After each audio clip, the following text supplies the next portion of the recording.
15 chart papers together weight 50 grams. So 15 chart paper 50 gram இருக்குமா.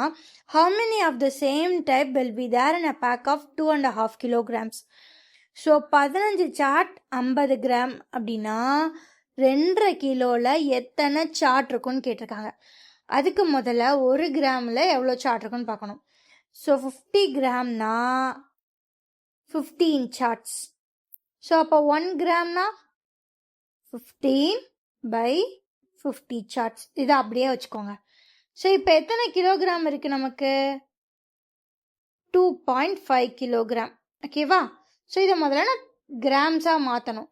அப்படின்னா 1 kilogram equals 1000 grams.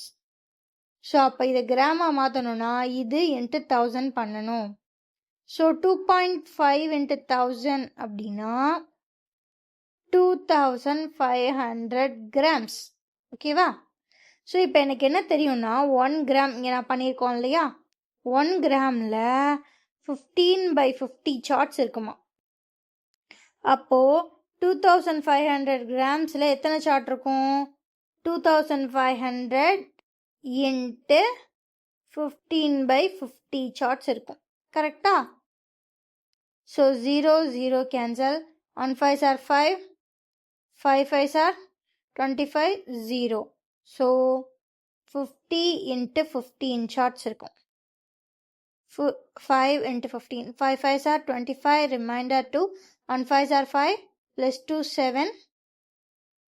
So 7 5, இங்கே ஒரு 0 இருக்குது, 750. ஸோ மொத்தம் 2.5 kgயில் எத்தனை சார்ட்ஸ் இருக்கும்? 750 சார்ட்ஸ் இருக்கும். ஸோ ஆப்ஷன் பார்த்தீங்கன்னா S, option C 750 charts.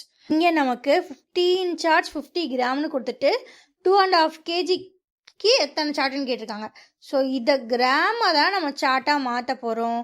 So இங்கேயே 1 கிராமுக்கு எத்தனை சார்ட்டுன்னு கண்டுபிடிச்சிட்டு அதே மாதிரி மறுபடியும் 2500 கிராமுக்கு எத்தனை சார்ட் கண்டுபிடிச்சோன்னா ஈஸியாக ஆன்சர் முடிஞ்சிடும். ஓகேவா? Bye guys. டிஸ்கிரிப்ஷன்லையும் கமெண்ட்லையும் நம்ம டெலகிராம் சேனல் லிங்க் இருக்குது, ஜாயின் பண்ணிக்கோங்க. பாய்.